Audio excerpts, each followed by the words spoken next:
한 절씩 우리 교독하시겠습니다. 자, 이거 보시고요. 젊은 자들아 이와 같이 장로들에게 순종하고 다 서로 겸손으로 허리를 동이라. 하나님은 교만한 자를 대적하시되 겸손한 자들에게는 은혜를 주시느니라.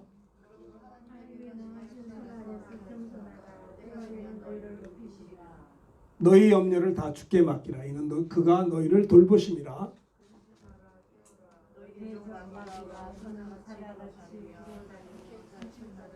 너희는 믿음을 굳건하게 하여 그를 대적하라. 이는 세상에 있는 너희 형제들도 동일한 고난을 당한 줄을 알미라. 네, 하나님 곧 그리스도 안에서 너희를 부르사 자기 들어가시니가 잠깐 고난을 당한 너희를 친히 온전케 하시고 강하게 하시며 터를 견고하게 하시고 11절 다 같이 합니다. 권능이 세세무궁토록 그에게 있을지어다. 아멘. 오늘 말씀의 제목은요, 고난을 만난 성도를 향한 권면. 성도를 향한 권면인데 어떤 성도예요? 고난을 만난 성도를 어떻게 권면하는가? 베드로의 권면이죠.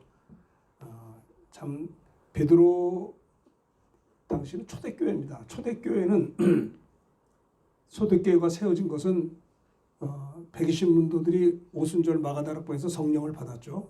성령 충만함을 받고 거기서 권능을 받아서 그들이 한번 복음 전했을 때 3,000명이 주님께 돌아오고요. 또 솔로몬 행각에 또 베드로가 성령 충만한 베드로가 복음 전할 때 3,000명이 주님 앞에 돌아왔을 뿐만 아니라 또 태어날 때부터 한 번도 걸어본 적이 없는 자가 있었는데 그가 예수의 이름으로 걷지 못한 자가 걸은 것을 보고 솔로몬 행각에 많은 사람들이 몰려들었어요. 거기서 베드로가 한 메시지가 왜 우리를 주목하느냐? 우리의 경공과 능력으로 이 사람이 일어난 것처럼 왜 우리를 보느냐?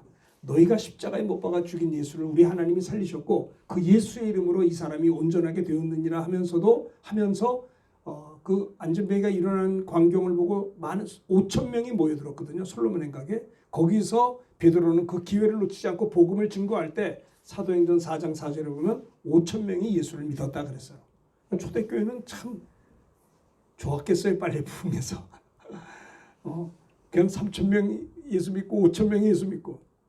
그러니 구원의 역사가 그렇게 폭발적으로 일어날 때 사탄이 가만히 있었겠어요. 초대교회 교인들이 많은 핍박을 받았습니다. 박해를 당하고 고통을 당하고 옥에도 갇히고 어려운 일을 당했어요. 그러니까 그들이 다 해서 모여가지고 다시 기도합니다. 아버지여 저들의 위협함을 보시옵소서. 거룩한 종 예수의 이름으로 기사와 표적이 일어나게 하시고 이렇게 막 하나님 앞에 다시 또 모여서 기도할 때 그 모인 곳이 얼마나 뜨겁게 기도했는지. 여러분 고난당하니까 기도해요. 아무 일 없었으면 아마 그냥 지나갔을지 몰라요. 그죠? 그들이 복음 전에 뭐 잘못한 거 없어요. 복음 전에서 많은 그 성도들이 부흥하고 그랬잖아요. 그런데 그것이 그러고 나니까는 박해가 시작된 거예요. 고난이 있으니까 그들이 다시 모여서 합심하여 기도할 때 얼마나 뜨겁게 기도했는지 모인 곳이 진동됐다는 겁니다. 저는 이런 생각해요. 누구나 고난 안 당하는 사람이 없어요. 고난을 다 당하고 박해를 받는데 어떤 일은 낙심하고 있는 사람이 있고 어떤 사람은 뜨겁게 기도하여서 진동할 정도로 성령 충만함이 있었다라고 하는 겁니다. 그래서 그들은 다시 성령의 충만함을 받아서 담대히 복음을 전했지만 그러나 초대교회는 그걸로 끝난 게 아니에요. 계속 복음 전하고 전하니까 나중에는요 박해를 당하는 게 아니라 스데반 집사 같은 경우는 돌에 맞아 죽는 순교의 역사까지 일어나게 됐어요. 그러니까 보세요. 예수 믿는 사람들을 감옥에서 순교를 사람을 돌로 쳐 죽였으니 뭘 못하겠어요. 그냥 보는 데마다 붙잡아서 감옥에 집어넣고 핍박하고 그러니까 견딜 수가 없어서 예루살렘에 있는 성도들이 살 수가 없어요.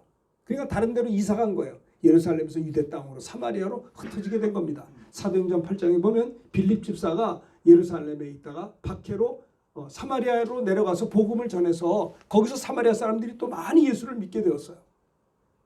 그래서 사도들이 그 소문을 듣고 찾아가서 그들을 위해서 기도할 때 성령 충만함을 받게 되었죠.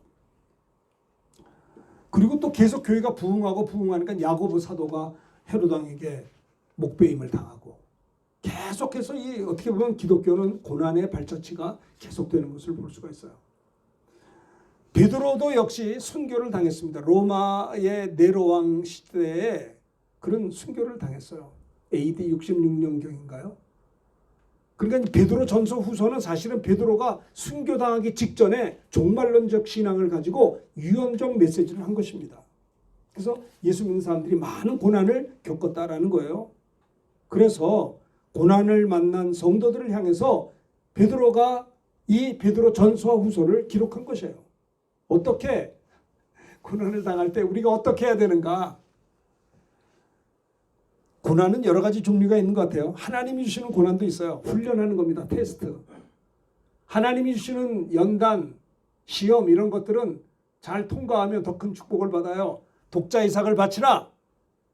정말 순종하기 힘든 겁니다. 자기 자식을 번제로 바치라는 거예요. 모리아산에 가서.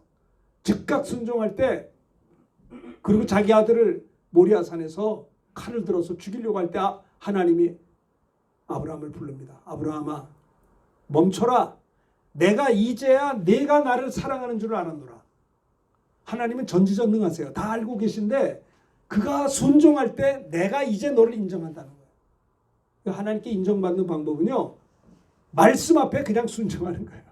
근데 하나님 말씀 앞에 순종을 안 해. 예? 그러니까 인정이 안 되는 거예요. 그래서 아브라함이 말씀에 순종하여서 여호와 이레의 복을 받았고요. 사람들은 복 받는 걸 좋아하죠. 그러나 그냥 받은 게 아니에요. 순종할 때 그게 믿음이에요. 믿음은 헬라어로 피스토스, 순종하기를 계속한다는 뜻이거든요. 끊임없이 순종하는 거예요. 정말 얼마나 힘들겠어요. 아들을 번제로 바치라. 순종할 때 그에게 여호와 이레의 복을 주시고 믿음의 조상이 되게 하시고 복의 근원이 되게 하시고 말이죠. 그를 통해서 메시아가 나오는 보내주시는 축복의 줄기로 하나님이 세워주셨다라고 하는 겁니다. 마귀가 주는 고난도 얼마나 많아요. 시험이 많잖아요. 유혹이 많고 도적이 오는 것은 도적질하고 죽이고 멸망시키는 것이라고 했어요. 그러나 야고보서에 보면 너희가 여러 가지 시험을 당하거든 온전히 기쁘게 여기라. 이 시험이 너희로 온전히 기쁘게 이른 너희로 하여금 인내를 이루게 하려 합니다. 인내를 온전히 이루라. 그러면 너희가 온전하여 구비하여 조금도 부족함이 없게 하려 합니다. 여러 가지 고난을 당할 때, 여러 가지 시험을 당할 때 어때요? 온전히 기쁘게 여기라는 거예요. 그것이 야고보 사도의 권면이고요. 베드로는 어떻게 권면했습니까? 오늘 이 성경에 보면요, 5절을 보시면, 자, 5절을 다 같이 읽어봅시다. 5절, 6절을 봐야 돼. 6절을 봐야 되겠는데, 자, 6절을 보겠습니다. 자, 6절을 보겠습니다. 다 같이 한 목소리로 시작. 그러므로 하나님의 능하신 손 아래에서 겸손하라. 때가 되면 너희를 높이시리라. 이 고난을 당할 때 베드로가 고난당한 성도들을 향해서 첫 번째 뭐를 이야기했느냐? 첫 번째 권면은 하나님의 능하신 손 아래에서 겸손하라는 겁니다. 이게 무슨 말일까요? 하나님의 능력을 의지해라. 고난을 당했느냐 걱정하지 마라. 하나님의 능하신 손 아래에서 겸손해야 된다. 고난을 만난 성도들을 향해 베드로가 첫 번째 한 권면은 하나님의 능하신 손 아래에서 겸손하라는 뜻은 뭘까요? 하나님의 능력을 의지하라는 것입니다. 능하신. 모세도 홍해 앞에서 하나님 앞에 기도했습니다. 기도할 때 얼마나 홍해 앞에서 위험했을까요? 앞에는 홍해바다고 뒤에는 군사들이 쫓아오고 진퇴양난이에요. 앞으로 가자니 물에 빠져 죽고 가만히 있자니 어때요? 군사들이 와가지고 다 죽일 거예요. 진퇴양난의 기가 막힌 위기적 상황에서도 모세가 한 일이 뭘까요? 기도한 거예요. 기도하니까 하나님께서 네 손에 뭐가 있느냐? 지팡이가 있습니다. 그걸 좀 바다에 내밀어라. 내미니까는 바다가 나실 거예요. 위기 가운데 낙심좌절하는 사람이 있는가 하면 기도하는 자. 모세는 기도하는 사람인 것 같았어요. 일마다 때마다 모세는 기도했던 것입니다. 고난을 만났을 때 하나님의 능하신 손 아래서 겸손하게. 그러니까 사실 그래요. 우리가 어떤 어려운 일을 당할 때 걱정하는 거는 교만한 거예요. 아시겠어요? 어떤 문제가 있습니다. 마음이 낙심이 돼요. 걱정을 해요. 걱정은 불신앙이에요. 사실은. 그죠? 하나님이 나와 함께 계시는데 생각을 해보세요. 깜깜한 밤에 엄마가 아기를 업고 갑니다. 산길을 깜깜한 밤에 무서워요. 그런데 아기는 무서워하질 않아요. 왜? 엄마가 있기 때문에. 그죠? 만약에 엄마 등에 업힌 아기가 밤에 걸어가면서도 덜덜 떠는 거는 이 아이가 엄마를 우습게 본 거예요. 그러나 그러지 않죠. 아이는 자기 엄마가 최고야. 어린 아이는 엄마나 아빠가 업었어요. 그러면 든든한 거예요. 엄마 아빠가 나를 함께 하기 때문에. 근데 아빠가 업었는데 막 불안해. 그는 아빠를 얼마나 우습게 봤으면 그러길까요? 그런 아이가 없겠죠. 마찬가지예요. 우리가 아무리 어려운 일이 있어도 염려하지 않는 것은 주님이 우리와 함께 하기 때문에 그런 것입니다. 할렐루야. 아시겠어요? 성경에 말씀했잖아요. 두려워하지 말라. 내가 너와 함께함이라. 놀라지 말라. 나는 내 하나님이 됨이니라. 내가 너를 도와주리라. 나의 의로운 오른손으로 너를 붙들리라. 그거 하셨어요. 우리가 힘들고 어려울 때 주님은 말씀합니다. 고린도전서 10장 13절에 사람이 감당할 시험 밖에는 너에게 당한 것이 없나니 하나님은 미쁘사 너희가 감당치 못할 시험 당함을 허락지 아니하시고 시험 당할 쯤에 피할 길을 내서 너희로 능히 감당케 하신다고 했어요. 그분이 약속하신 거예요. 하나님 말씀은 약속의 말씀, 이루어지는 말씀 아니에요? 세상에 아무리 어려움이 있어도 감당치 못하는 것은 하나님이 허락지 않으세요. 내가 아무리 스트레스를 받고 어려워도 우리가 크게 좌절하지 않는 이유는 감당치 못할 시험당하면 아예 허락을 안 한다니까요. 또 시험당할 쯤에 하나님 피할 길을 주시기 때문에 너희로 능히 감당케 하시기 때문에 그 말씀을 붙잡아야 됩니다. 그래서 우리는 하나님의 능하신 손 아래서 어떻게 해요? 겸손하는 거예요. 모세는 얼마나 힘들었겠어요. 나중에 화가 나서 모세가 하나님 내가 저 백성들을 낳았습니까? 아이고 저 백성들 얼마나 툭하면 하나님을 원망하고 모세를 향해 돌 가지고 쳐서 죽이려고 하고 배가 고파도 막 배고프다고 하면 모세가 기도합니다. 하나님 저들이 배고파 울부짖고 있습니다. 어떻게 하면 좋겠습니까? 걱정하지 마라. 새벽에 나가라. 만나가 내릴 것이다. 기도할 때 만나를 주셨어요. 만나를 먹고 배가 불렀어요. 근데 그들이 또 생각을 해요. 애굽에서는 고기도 먹었는데 우리가 고기가 먹고 싶습니다. 모세가 또 기도합니다. 하나님 저 백성들이 고기가 먹고 싶답니다. 기도할 때 메추라기를 몰아주셨어요. 목이 말랐어요. 목이 말면 얼마나 힘들까요? 기도할 때 반석에서 물을 주셨어요. 모세의 특징이 뭐냐? 우리와 모세가 다른 모세는 일마다 때마다 뭐 했어요? 기도했어요. 어떤 사람은 문제가 있을 때마다 걱정 고민을 하고 스트레스 받죠. 그게 너무 심하면 우울증도 걸리고요. 그게 심하면 공황장애. 난 공황장애가 뭔지 몰랐어요. 우리 동네가 김포항 쪽이라는 공황장애. 무슨 말인가? 김포항에서 유행하는 전염병인가? 근데 공황장애가 있다는 거예요. 네? 공황장애 걸리면 제 아는 분이 울산에 사는데 바닷가잖아요. 한 번 엄습이 되면 막 바다에 뛰쳐나가야 된대요. 못 견디겠대요. 집에 못 있겠대요. 그렇게 얘기를 하는 걸 제가 들은 적이 있어요. 왜 그러냐? 그동안 너무나 상처를 받은 거예요. 너무나 두려움이 있었던 거예요. 악한 영이 붙잡고 있는 거예요. 제정신이 아닌 거예요. 네?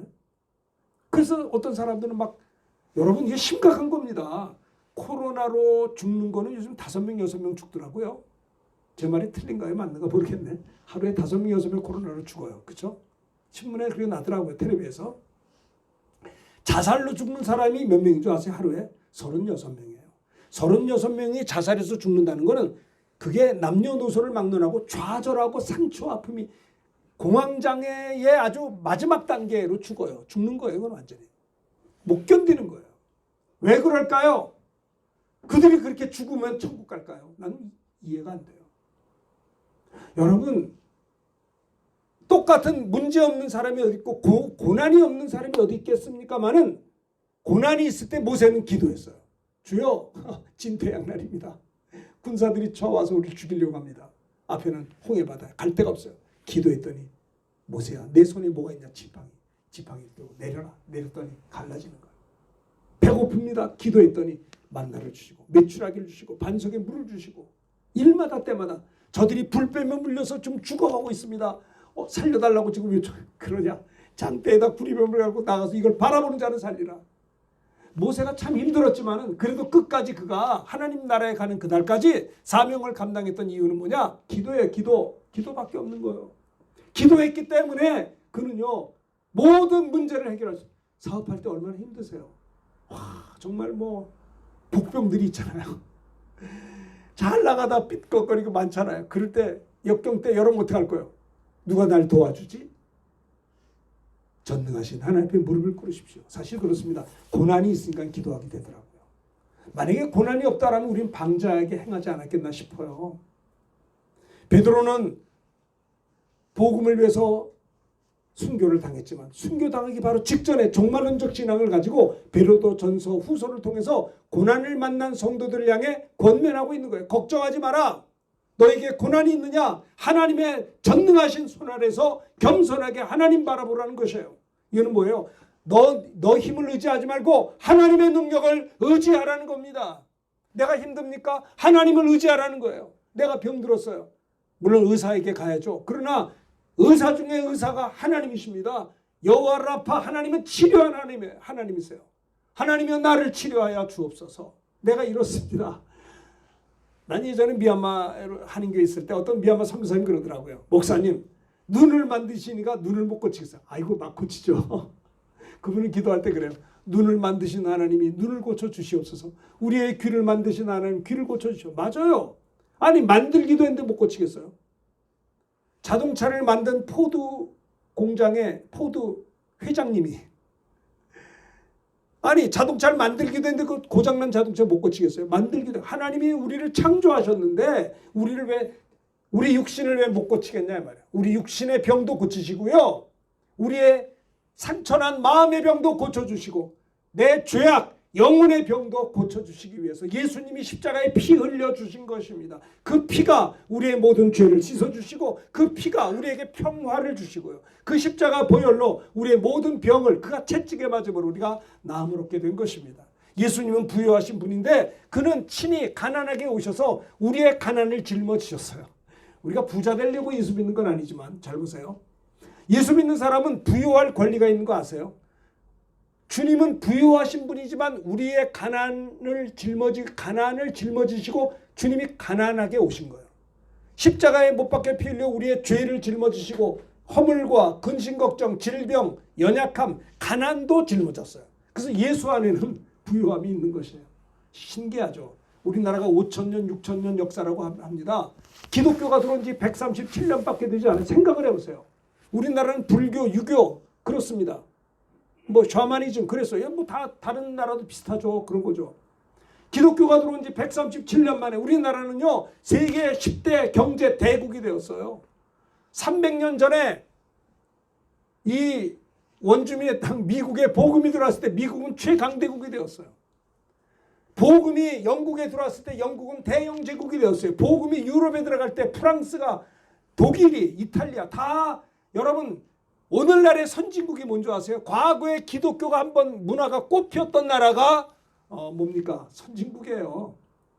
뒷말이 부족하지만. 하나님을 섬기지 않는 모든 우상 숭배하는 데는 지금도 힘들게 살아요. 주님은 우리의 죄를 짊어지시고 우리의 질병도 가져가시고 우리 연약함과 우리의 가난과 그걸 다 주님이 가져가. 예수 믿는 사람은 죄사함 받을 권리가 있고요. 병 고침 받을 권리가 있고요. 마음의 평화를 얻을 권리가 있고요. 우리는 부유할 권리가 있는 것입니다. 고난을 만난 성도들을 향해서 베드로가 한 권면은 하나님의 능력 의지하라는 겁니다. 힘들고 어려우냐 걱정하지 마라. 너 의지하지 말고 하나님 의지해. 하나님 앞에 기도하라는 겁니다. 사실 그래요. 힘드니까 기도해요. 힘 안 들어보세요. 기도가 합니까? 그냥 밖에 기도 안 해요. 사람들이. 힘드니까 기도해. 기도했는데 고침받았거든요. 하나님 내 아버지시네. 살아계시네. 은혜 받는 거예요. 저도 신학교 다닐 때 전도사 때 위장병으로 고생을 많이 했었어요. 친구가 보다 못한 친구 전도사가 저희 집에 와서 윤 전도사 내 기도해 줄게. 같은 클래스메이트 친구가 저를 붙잡고 기도해 줬어요. 나는 정말 위장으로 그때 그 노르모가 그 당시에 70년대 100원 약국 가서 100원 주면 노르모를 3포를 재고 아침 점심 저녁 그거 먹어야 소화를 시켰어요. 왜 이렇게 내가 어려서부터 배가 안 좋았는지. 근데 친구 전도사님이 같은 클래스메이트 친구가 와서 나를 붙잡고 기도해 줬을 때 와 통성기도가 터지고 그때 제가 방언을 받았고요. 그리고 기도 끝났는데 하나도 안 아파요. 와 이거 뭐야? 하나님 살아계신 하나님. 내가 예수 믿어도 너무나 인색하게 믿었구나. 기도는 응답이 있는데 걱정만 하고 살았구나. 하나님 살아계신 내 죄는 용서가 됐구나. 나는 지금 죽어도 천국 갈 수 있구나. 와, 내가 이제는 예수 믿고 구원받은 건 확실한데 내 나머지 여생 윤원선이라고는 이름 석자를 위해서 살면 상이 없어요. 예수의 이름으로 한 것만이 나의 멸류관과 상급이라는 것을 알게 되었어요. 그래서 그 은혜를 받고 성령 충만을 받고 친구와 같이 정말 30분 동안 기도한 다음에 결단을 했어요. 내가 지금부터는 이 말을 하고 이 행동을 함으로 말미암아 하늘에 상이 있으면 나는 할 것이고 없으면 안 할 거야. 예수 믿고 구원받은 것도 감사하지만 구원받은 이후에 내 나머지 몇십 년 어떻게 살았느냐가 영원한 하나님의 나라에서 받을 영광의 멸류관이 결정되어지는 것을 내가 양보할 수가 없는 거예요. 안 그래요? 심은 대로 거둔 거예요. 그렇잖아요. 구원은 다 받아요. 근데 구원받은 이후에 내가 주를 위해 살고 믿음으로 살고 하나님의 영광을 위해서 살고 주를 위해서 내가 쓰임받은 것만큼 영광의 멸류관의 영원한 나라의 상급이 결정되어지는 결정적인 기회가 우리 육체가 있는 이 기회인 거예요. 그러니 바쁘죠. 시간을 낭비하면 안 되는 거죠. 쓸데없이 죄를 지면 물론 회개하면 용서는 받아요. 근데 생각해보세요. 내가 구원받은 자인데 죄가 좋아요. 즐겁고 재미나. 그 육신에서 죄를 졌다고 합시다. 죄를 지면 죄를 진 시간만큼 시간을 잃어버리는 거예요. 그리고 그 죄진 거 때문에 괴로워서 또 회개도 해. 회개한 것만큼 시간도 잃어버려. 그 죄를 안 졌더라면 난 시간 안 뺏겨요. 내가 죄를 짓지 않는 거는 지옥 갈까봐 죄를 안 짓고 그 죄를 짓는 것만큼 시간 잃어버린다니까요. 아깝잖아요. 죄 안 져버리면 시간 안 잃어버리는데. 가능한 한 건강관리도 잘해서 안 아프면 좋아. 아픈 것만큼 주를 위해서 일을 못해요. 아파보니까 아픈 사람은 일꾼이 아니고 일감이더라고요. 저도 아파봤어요. 내가 병들어서 죽었다고 지옥 가는 거 아니에요. 병들은 것만큼 시간 잃어버리는 거예요. 시간도 잃어버리고 하나님께 헌금해야 돼. 그 헌금도 갖다 바치고. 내가 안 아팠다라면 그 시간 가지고 주를 위해서 일하고 주를 위해서 쓰임받을 수 있지 않겠어요? 그래서 세상에 부모님들이 자기 자식이 아픈 게 기쁜 사람이 어디 있겠습니까? 하물며 하나님 아버지께서 내가 병든 거 좋아하실까요? 내가 맨날 실수하고 시행착오하고 시간 낭비하고 맨날 죄 짓고 넘어지고 하나님 아버지가 기뻐 근심하시지요. 고난이 있느냐? 베드로 사도는 초대교회 성도들 향해서 고난을 만난 그들 향해 권면합니다. 걱정하지 마라. 하나님 의지해라. 하나님의 능력을 의지하고 기도하라는 겁니다.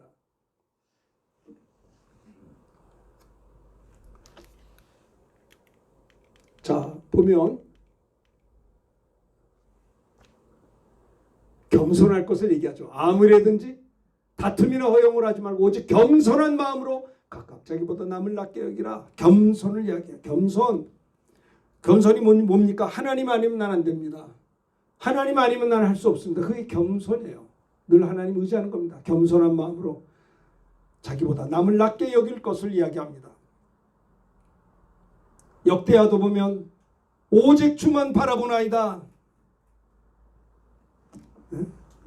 구약의 여호사밧은 주님을 의지하나이다. 역대하 20장에서 여호사밧 왕이 모압과 암몬과 마온 세 개국이 연합군이 되어 침공할 때 여기 보니까 우리 하나님이여 그들을 징벌하지 아니하시나이까? 우리를 치러 오는 이 큰 무리를 우리가 대적할 능력이 없고 어떻게 할 줄도 알지 못하옵고 오직 주님만 바라보나이다. 이 여호사밧 왕의 기도예요. 이 고난과 이 위기적 상황에서 오직 주님만 바라봅니다. 저들이 하나님이여 그들을 징벌하지 않습니까? 우리를 치러 오는 이 큰 무리를 우리가 대적할 능력이 없고 어떻게 할 줄도 알지 못하옵고 오직 주님만 바라보며 하나님만 의지한다는 거예요. 그렇죠? 모세도 마찬가지예요. 역경 가운데 하나님만 바라보며 기도할 때 내 지팡이를 던져라. 그죠? 다윗 왕도 마찬가지예요. 다윗 왕도 블레셋이 침공할 때 사무엘하 2장 1절에 보면 공격을 받았을 때 블레셋에게 다윗 왕이 2장 1절에서 말합니다. 그 후에 다윗이 여호와께 여쭈아뢰되 내가 유다 한 성읍으로 올라가리이까? 여호와께서 이르시되 올라가라. 다윗이 아뢰되 어디로 가리이까? 이르시되 헤브론으로 갈지니라. 다윗은요 여호와께 여쭈며 기도했어요. 위기적 상황에서 내가 이 다윗이 블레셋이 공격할 때 늘 기도했어요. 내가 유다 성읍으로 올라가야 됩니까? 여호와께서 올라가라. 다윗이 아래 어디로 올라갑니까? 헤브론으로 갈지니라. 정말 이 다윗은요 이렇게 기도하는 다윗이었어요. 또 5장 19절에 보면 다윗이 또 여호와께 여쭈어 이르되 내가 블레셋 사람에게 올라가리니까 여호와께서 그들을 내 손에 넘기시킬 것입니까? 여호와께서 다윗에게 말씀하시되 올라가라. 반드시 내가 블레셋 사람을 내 손에 넘기리라. 걱정하지 마라. 너 이길 수 있어. 다윗은요 고난이 있을 때마다 뭐 했어요? 하나님을 의지하고 기도했던 것을 볼 수가 있는 것입니다. 23절에도 마찬가지예요. 다윗은 기도를 많이 해요. 여호와께 여쭈니 이르시되 올라가지 말고 그들 뒤로 돌아서 뽕나무 숲을 맞은편에서 그들을 기습하라. 와, 하나님이 이렇게 구체적으로 다윗을 도와주시고 승리하게 하셨던 것입니다. 뭐 이런 사건들이 얼마나 많습니까? 시편에서도 마찬가지 그 똑같은 고백이고 교만이 오면 욕이 오지만 겸손한 자에게는 지혜. 하나님 앞에 겸손하게 기도할 때 하나님이 지혜를 주신다라고 잠언 11장에 말씀. 주님도 말씀했어요. 나는 마음이 온유하고 겸손해. 너는 내게 와서 배우라. 나의 멍에를 배우고 배우라. 주님의 온유를 배우고 주님의 겸손을 배우라. 그리하면 너희 마음이 쉼을 얻게. 왜 사람들이 마음이 쉬지 못하느냐? 교만해서 그래요. 온유하지 못해서. 주님은 온유하고 겸손하라. 내게 와서 배우라. 그러면 너희 마음이 쉼을 얻으리라고 하셨습니다. 자, 고난을 만난 성도들을 향한 베드로의 권면이 뭐라고요? 하나님의 능력 의지하라. 두 번째는 8절이에요. 8절. 다 같이 읽읍시다. 시작. 근신하라 깨어라. 너희 대적 마귀가 우는 사같이 두려워하며 삼킬 자를 찾나니. 여러분 보세요.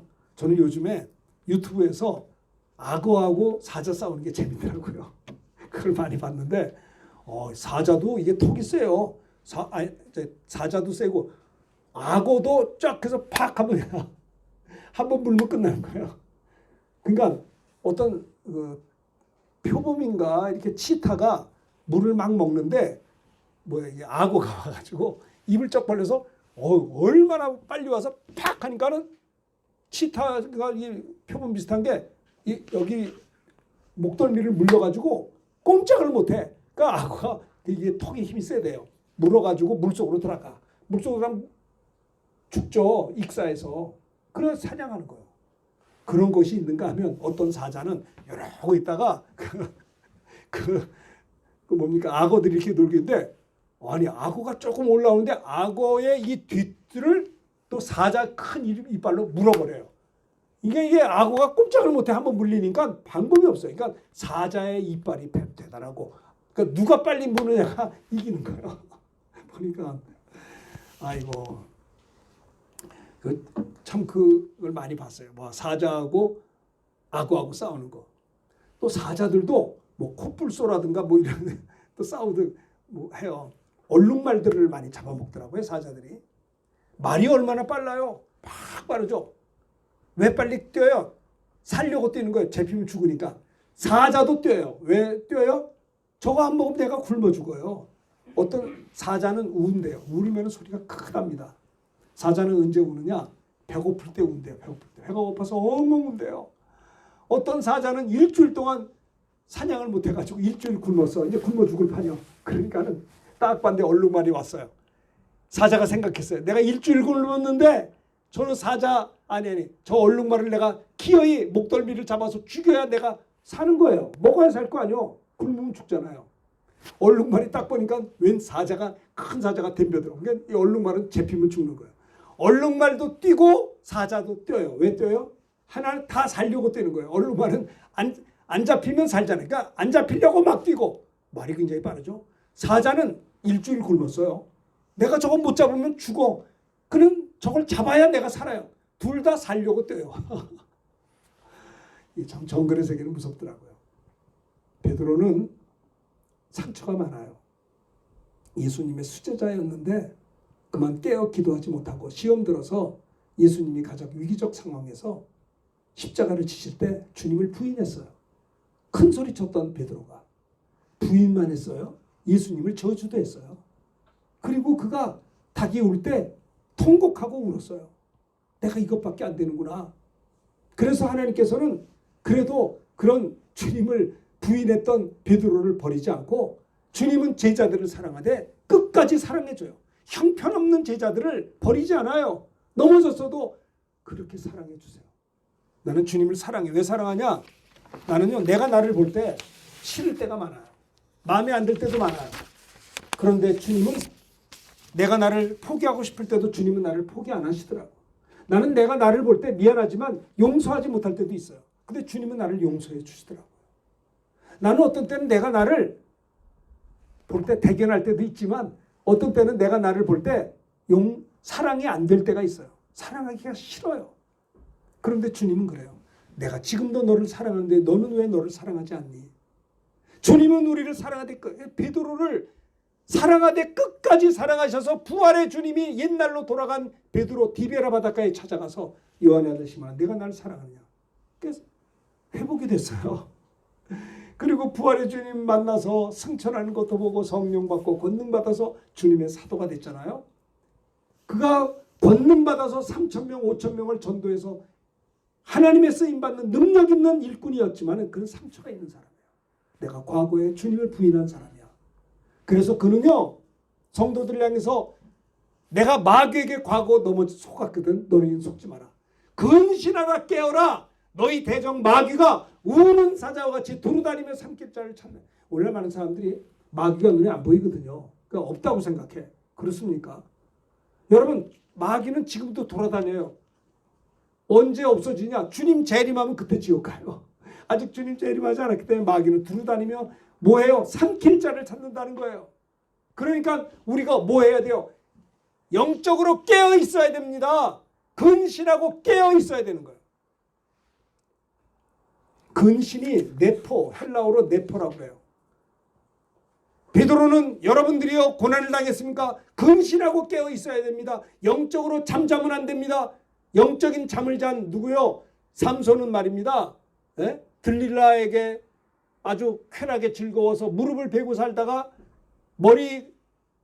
머리털을 다 잘려버리고 꾀임에 넘어가서 두 눈이 뽑히고 삼손은 완전히 힘을 잃어버리고 종이 돼버렸어요. 비참해졌어요. 영적인 깊은 잠을 자지 말라는 거예요. 사도 베드로가 하는 말이 근신하라 깨어라. 근신하라. 내포 근신 술 취하지 않다는 거예요. 여러분 술 취하면 안 됩니다. 아유 뭐 목사님 뭐 술 안 취할 정도로 먹으면 되죠. 아니에요. 한 잔이 두 잔 되고 두 잔이 세 잔 되는 거예요. 술 취하지 말라. 이는 방탕한 것이니 오직 성령의 충만함 받으라. 근신하고 깨어 있으라는 거예요. 정신 차리라는 거예요. 내포 근신하라는 거예요. 깨어 있으라. 그는 헬라어로 그레고레오가 깨어라는 소리. 그레고레고 레오. 그는 뭐냐? 깨어라. 망보는 거야. 지켜보다. 정신 차려라. 경계한다. 이런 뜻입니다. 고난을 만난 성도들 향한 베드로의 권면이 뭐냐? 첫째는 하나님의 능력 의지해라. 걱정하지 마라. 두 번째는 영적으로 깨어 있으라 라고 하는 겁니다. 너희가 1시간 동안도 나와 함께 깨어 기도하지 못하느냐? 마음은 온유한데 육신이 약하도다. 여러분 1시간 동안 깨어 기도하지 못하니까 넘어진 거예요. 시험에 들지 않도록 깨어 기도하래. 뭐야? 깨어 기도하지 않으면 시험 들 수 있는 가능성이 저와 여러분에게 있다라고 하는 겁니다. 기도 시간 확보 좀 하세요. 네? 여러분 건강하려면 우리 트레이너도 있는데 건강 시간을 확보해야죠. 운동 시간을 아무리 바빠도 운동해야 돼요. 그래야 건강한 거예요. 아무리 힘들어도 음식을 말입니다. 건강식을 먹어야 건강한 거예요. 아 이런 건 육신적인 건 잘하면서 아니 영적으로 왜 양식을 먹으려고 하지도 않고 기도도 안 하고 이게 뭐 하자는 겁니까 도대체. 마귀에게 속은 거예요. 속지 마세요. 영적으로 깨. 우리가 육신적으로도 운동도 하고 좋은 음식 좋아요. 그러나 먼저 내 영혼의 양식을 먹으며 내 영혼의 건강을 위해서 도모해야죠. 24시간 사는데 1시간 정도는 기도하는 시간을 확보해 놓아야죠. 종교개혁을 일으켰던 루터는 하루 2시간씩 기도했고요. 힘들고 어려울 땐 3시간씩 기도했다고 그래요. 왜? 응답받아야 되기 때문에. 그래서 큰 일을 한 거예요. 기도하는 자는 응답이 있는 거예요. 기도하지 않으면 모세도 기도했기 때문에 출애굽을 하고 그들을 가나안까지 가기까지 인도한 거예요. 기도했기 때문에 이스라엘 백성들이 이끌고 나간 거예요. 여러분들이 기도해야 집안의 가장 사명을 감당할 성도의 사명을 감당할 수 있는 거예요. 근신하라 깨어있으라 영적으로 깨어있을 것을 베드로는 고난을 만난 성도들 향해 권면을 하고 있는 것입니다. 그런 것 같아요. 정신줄을 놓으면 안 돼요. 깨어있어야 되는 것이에요. 나는 그 사자하고 악어하고 싸는 걸 보면서 와, 그러니까 싹 숨어 얼마나 빠른지 몰라요. 이렇게 호랑이도 빠르더라고요. 이렇게 해가지고 야감역 그래가지고 탁 물면 그 이긴 거예요. 누가 먼저 물었느냐. 그러니까 마귀들 하고 봤다가 저는 봐라, 저 죄 짓는 거 봐라, 덮어 쓰는 거야. 그러니까 우리가 영적으로 깨어 있어야 되는 거예요. 정신을 차리고. 한 시간도 깨어 있을 수 없는 데냐, 시험에 대하도록 깨어 기도하라. 고난을 만난 성도를 향해서 영적으로 깨어 있을 것을 이야기하고 있는 것이에요. 신앙생활은 영적인 전쟁인 것입니다. 군인들이 긴장 풀면 사고가 나요. 저도 예전에 장교 훈련 받을 때 가끔 이제 이렇게 면회도 와요. 면회 오면 이제 사제 음식을 먹죠. 막 통닭이나 뭐 이런 갈비 같은 거 막 먹어요. 근데 그거 먹고 나서 배탈 나. 하도 기름진걸 먹어가지고 오랜만에 이렇게 면회를 오서 이제 가족들이 와서 면회 먹잖아요.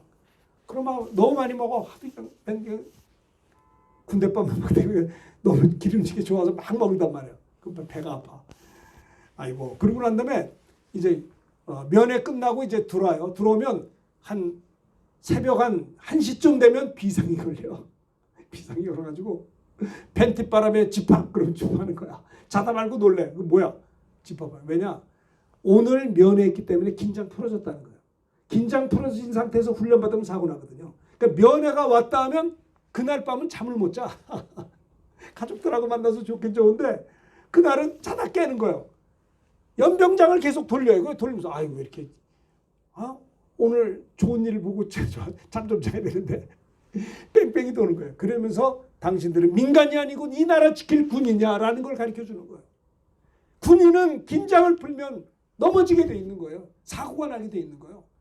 여러분 신앙생활은 영적인 전쟁인 것입니다. 우리가 긴장을 풀면 안 되는 거예요. 우리나라가 88 올림픽 좋았죠? 경제가 부흥했어요. $10,000. 예? $10,000 뭡니까? GNP $10,000 돌파. $10,000 하면서 마이카 시대 도래. 마이카 시대를 도래하면서 향락 문화가 늘어났어요. 뭐 하다못해 태국이라도 갔어 사람들이. 누구나 다. 그러다 보니까는 목사님들은요. 징검다리 휴일만 되면 교회가 20%가 줄어들어. 왜? 놀러 다니느라고. 그때 IMF가 터진 거예요. 우리가 88 올림픽 때 국군이 왕성해서 마이카 시대가 도래하면서 그때부터 향락 문화가 시작되고요. 그 다음부터 사람들이 긴장이 풀어서 막 긴장이 풀고 할 때 IMF가 터져버린 거예요. 위기가 있는 거예요. 신앙생활도 이쯤이면 됐지 뭐. 그게 위기인 것이에요. 날마다 사도 바울도 내가 남에게 복음을 전파된다면 내가 버림을 받을까 봐 나는 날마다 죽노라. 나는 나를 쳐서 복종시킨다고 했어요. 이제 내가 그리스도와 함께 십자가에 못 박혔다니 그런즉 이제 내가 산 것도 아니요 내 안에 주님이 살아계신 것이라. 우리가 신앙에 경륜이 많다 해서 옛날 나는 이런 사람인데 내가 이런 과거에 이런 캐리어가 있는데 그게 뭐가 중요해요? 오늘 주님 의지해야 돼. 오늘 범사에 주님 의지하고 기도해야 되는 거예요. 오늘. 여러분 열왕기상 열왕기하를 봐도 이스라엘을 보면 태평성대 다음에는 긴장이 풀어져 꼭 타락하더라고요. 태평성대가 위기예요. 사실은. 사업이 잘 됩니까? 그게 위기라는 거 아세요? 사업이 잘 되니까 돈 많이 벌고 가정 깨져버려요. 향락이 돼요. 네? 죄짓게 돼요. 배부르고 등뜻하니까 딴짓을 해요. 딴짓을 해요. 하나님을 앙망하지 않고 어디 가서 좀 재밌는 거 없나? 그게 어쨌다는 겁니까? 그게 무슨 의미가 있어요? 여러분 세상을 한번 가보세요. 세상을 가보세요. 그게 행복한가? no, 그렇지 않아요. 우리는 내 영혼이 하나님의 은혜가 없으면 우리는 아무것도 아닌 거예요. 아시겠어요? 세상 좋아요? 한번 가보시라니까요. 세상 끝까지 한번 가보시라고. 거기 진짜 행복하면 거기서 사세요. 안 행복하다니까요. 정신 차리셔야 돼요. 속지 마세요. 주님 안에서. 물고기가 물을 떠나면 행복이 없는 거예요. 아무리 좋은 나무도 뿌리를 박아야 행복. 우리가 주님 안에 있을 때 참된 행복이 있다는 걸 아셔야 되는 거예요. 저도 좋은 음식 먹어봤어요. 좋은 데 가서 잠도 자봤어요. 좋은 거 구경돼. 알프스도 가봤어요. 브라질의 리오데자네이로도 가봤어요. 물론 이제 집회하러 갔지만은 너무 좋더라고요. 좋은데 잠깐이에요. 그때뿐이에요. 아무것도 아니에요. 해 아래 새 곳이 없는 것이에요. 여러분 러시아 집회 갈 때는 그 시베리아 벌판 2시간을 달려도 눈밭이 얼마나 아름다운지 아세요? 와, 근데 그때뿐이에요. 해 아래 새 곳이 없는 거예요. 우리에게 참된 만족은 주님이신 것입니다. 여러분 솔로몬이 얼마나 부귀영화를 누렸어요. 와, 그런데 그가 해 아래 새 것이 없다. 그리스도 안에, 그러니까 모든 것이 헛되다고 고백을 했어. 솔로몬이 그 부귀영화를 가지고 있어본들 아무것도 아니라는 거예요. 내가 이 땅에 왜 태어났습니까? 무엇 때문에 삽니까? 주님이 나를 이 땅에 왜 보냈습니까? 우리 하나님의 뜻을 발견할 수 있으셔야 돼요. 근신하고 깨어 있어야 되는 겁니다. 아침에 일어나서 무릎을 꿇어야 됩니다. 하나님, 오늘 하루가 시작됐군요. 오늘 하루 내가 시험에 들지 않게 하시고, 오늘 하루 겸손하게 하시고, 오늘 하루도 주님께 순종하며 살게 하시고, 오늘도 믿음으로 살게 하시고, 하나님의 영광을 위해 살게 하시옵소서라고 아침에 일어나자 무릎을 꿇고 기도할 수 있으셔야 돼요. 네? 그 하나님 기뻐하시는 겁니다. 세 번째, 그래서 베드로전서에 보면 베드로도 말합니다. 만물의 마지막이 가까웠으니 그러므로 너희는 정신을 차리고 근신하여 기도하라. 따라합시다. 정신을 차리고, 이게 목소리가 정신을 안 차려. 다시 한번 정신을 차리고 근신하여 기도하라. 네. 만물의 마지막이 가까웠으니 주의 재림이 가까운 거 보세요. 너희는 정신을 차리고 근신하여 기도해야 되는데 꿈쩍도 안 해. 세상에 욕심이 많아가지고. 네? 여러분 과로하는 거는요 욕심의 근원이에요. 밤은 하나님 잠자라고 주신 거예요. 푹푹 자세요. 롱런해 100m 뛰는 게 아닙니다. 그렇죠? 근신하여 기도해야 되는 것입니다. 다 이거 한 말씀. 세 번째, 자 봅시다. 고난을 만난 성도들 향한 베드로의 권면이 뭐냐? 첫째는 하나님 능력 의지하라. 두 번째는 영적으로 깨어있으라. 세 번째는 9절입니다. 9절. 다 같이 시작. 너희는 믿음을 굳게 하여 그를 대적하라. 이는 세상에 있는 너희 형제들도 동일한 고난을 당한 줄 알미라. 너희는 믿음을 굳게 하여 마귀 대적하라. 따라합시다. 믿음으로 마귀를 대적하라. 네. 고난 당하는 자가 있냐? 저는 기도할 것이요. 믿는 자에게 이런 표적이 따른다고 했어요. 마귀를 대적하면 마귀가 우리를 어떻게 피해요? 피해. 자, 야고보서 4장 7절 다 같이 읽읍시다. 시작. 그런즉 너희는 하나님께 복종할지어다. 마귀를 대적하라. 그럼 너희를 피하리라. 그래요. 마귀를 대적하면 그가 피한다니까요. 왜 안 하세요? 대적. 마귀를 향해서 명령하라 이 말이에요. 그럼 피한다는 거예요. 별거 아니에요. 그냥 빗자루로 쓸듯이 대적하라는 거예요. 자, 봅시다. 마가복음 16장에 보면 믿는 자들에게 이런 표적이 따르니 그들이 내 이름으로 귀신 쫓아내며 새 방언을 말한다 그랬어요. 너희는 온 천하에 다니며 만민에게 복음을 전파하라. 믿고 세례받은 자는 구원할 것이요 믿지 않는 자는 정죄를 받으리라. 또 믿는 자들에게 이런 표적이 따르니 곧 저희가 내 이름으로 귀신을 쫓아내며 새 방언을 말한다. 잘 보세요. 부활의 주님이 승천하시기 바로 직전에 사랑하는 제자들 향해서 너희는 온 천하에 다니며 만민에게 복음을 전파하라. 그러면 믿고 세례받으면 구원받는다. 믿지 않는 자들은 정죄를 받으리라. 또 믿는 자들에게는 이런 표적이 따르는데 예수 믿으면 구원만 받는 게 아니라 그들이 예수의 이름으로 내 이름으로 뭐예요? 귀신 쫓아낸다는 거예요. 사람들이 왜 자살하는 줄 아세요? 귀신 들려 자살하는 거예요. 왜? 예? 음란하고 방탕한 줄 아세요? 음란한 귀신이 드는 거 아니에요? 쫓아내야 되는 거 아니에요? 그렇잖아요? 솔직히 얘기해 보자고요. 예? 어떻게 사람을 죽여요? 귀신이 들려서 그 짓거리 하는 거예요. 어떻게 남의 물건을 훔칩니까? 그 사탄에게 붙잡힌 거 아니에요? 양심이 없는 거 아니에요? 이 귀신을 쫓아내야 돼요. 귀신. 아니 용서를 안 해 도대체. 예? 용서 안 하는 사람은 예수 안 믿는 사람이에요. 용서 안 하는 사람은 지옥 갑니다. 왜?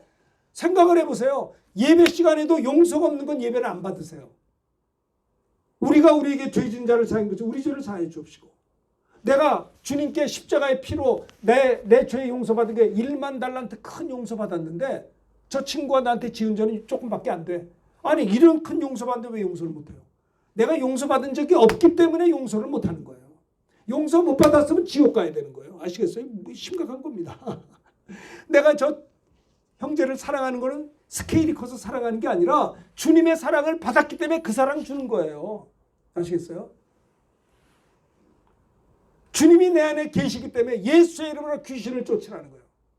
귀신아 나가라. 귀신이 나가니까 정신병자가 돌아오고, 귀신이 나가니까 자살할 자가 소망을 가지고 살고, 귀신을 쫓으니까 알코올 중독자가 정상으로 돌아오고 말입니다. 누가 그랬다. 알코올 중독은요, 술을 많이 마시는 게 아니라 조금씩 매일 조금씩 홀짝홀짝 마시는 게 알코올 중독이래요. 이는 방탕한 것이요. 아시겠어요? 술 취한 자들은 하나님 나라에 들어갈 수 없어요. 이는 방탕한 거예요. 오직 성령의 충만함을 받으라고 했어요. 세상에 취하지 말고 성령의 충만함 받으라는 것입니다. 믿음을 굳게 하여 마귀를 대적하라. 대적하라. 헬라어로 안티스테미. 안티는 어겐스트, 반대. 엔티라는 거죠. 엔티. 스테미는 서 있다는 거예요. 반대로 쓴다는 거예요. 믿음을 굳건히 하여 마귀를 대적하라. 안티스테미. 거꾸로 서라. 그게 무슨 말이야? 대적하라. 대항하라. 마귀를 거역하라. 그런 뜻이에요. 네? 안티스테미. 믿음을 굳게 하여 마귀를 대적하라. 대항하라. 마귀를 대적하면 저가 너희를 피하리라. 다윗은요, 고난이 있었어요. 골리앗 앞에서 두려워하지 않고 당당히 맞서서 물맷돌로 만군의 여호와의 이름으로 대적할 때 골리앗을 이길 수가 있었던 것입니다. 고난을 만난 성도들 향한 권면이 뭐냐? 믿음으로 사탄을 대적하라는 거예요. 예수님이 오늘 귀신아 나가라 하라는 거예요. 아시겠어요? 네? 내 속에 자꾸 죄짓게 하는 악한 영이 떠나가라 명령해야 돼요. 불신앙을 가져다주는 악한 영이 떠나가라. 불순종하게 하는 악한 영이 떠나갈지어다. 음란하게 만드는 악한 영이 떠나가라. 물리쳐야 된다니까요. 기도하지 못하게 하고 하나님 앞에 집중하지 못하게 하는, 자꾸 나를 혼동시키는 악한 영이 물러가라. 쫓아내야 되는 거예요. 마귀를 대적하라. 그럼 너희를 피하리라. 고난을 만난 성도들을 향한 베드로의 권면이, 첫째는 하나님의 능력 의지하라. 하나님의 능하신 손 아래서 겸손하라.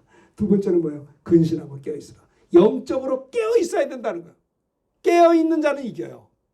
사자하고 악어하고 싸울 때 먼저 이렇게 깨어있는 애가 이기더라고요. 그걸 보면서 그렇구나. 사탄이 우리를 유혹할 때 우리가 깨어서 있을 때 사탄이 아무리 역사에 우리는 이길 수가 있는 거예요.